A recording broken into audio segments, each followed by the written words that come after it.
ప్రతి వ్యక్తికి కూడా ఉద్యోగము, ప్రభుత్వ ఉద్యోగము, ఉన్నత స్థాయి ఉద్యోగము సాధించాలా అనేటువంటి తపన ఉంటుంది. ఎందుకంటే మన విద్య యొక్క పరమోన్నత ఉద్దేశం ఏమిటి అని అంటే సమాజంలో ఉన్నత స్థాయిలోకి రావడమే మన ఉద్దేశం. అది అటు స్టేట్ సర్వీస్ కావచ్చు, అటు యూపీఎస్సీ కావచ్చు, లేదా ఇటు స్టేట్ సర్వీసెస్ కావచ్చు.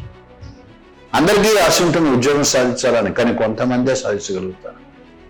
ఈ కొంతమంది ఎందుకు సాధించగలుగుతారు, మిగతా మంది ఎందుకు సాధించలేకపోతున్నారు అంటే 90% మందికి ఆశలు ఉంటాయో కానీ శ్రమ చేసేటువంటి ఓపిక, శ్రమ చేసేటువంటి దానికి సంసిద్ధత ఉండవు. వాళ్ళకి కేవలం ఆలోచనలే ఉంటాయి, వాళ్ళు ఊహాలోకంలోనే ఉంటారు. 10 మంది మాత్రమే నిర్దిష్టమైనటువంటి గమనాన్ని ఎంచుకున్నారు, దానికే అంకితమైపోతారు. ఇది టాపర్కి ప్లస్ మిగిలిన వాళ్ళకి అంటే సెలక్షన్స్ రాని వాళ్ళకి ఉండేటటువంటి డిఫరెన్స్, ఇది తేడా. ఇది నిన్నగాక మొన్న ఒక అభ్యర్థి కూడా తన ఇంటర్వ్యూలో చెప్పింది, అమ్మాయి కరెక్ట్గా అని చెప్పింది, 3 ఏళ్ళు అయింది నేను సెల్ ఫోన్ వాడి. 3 ఏళ్ళు సెల్ ఫోన్ తను ముట్టుకోకుండా ప్రిపేర్ అవుతున్నది అంటే మొదటి 2 అటెంప్ట్లు రాలే తనకు సివిల్ సర్వీసెస్లో, కానీ 3వ అటెంప్ట్ ఐఏఎస్ కొట్టింది అమ్మాయి.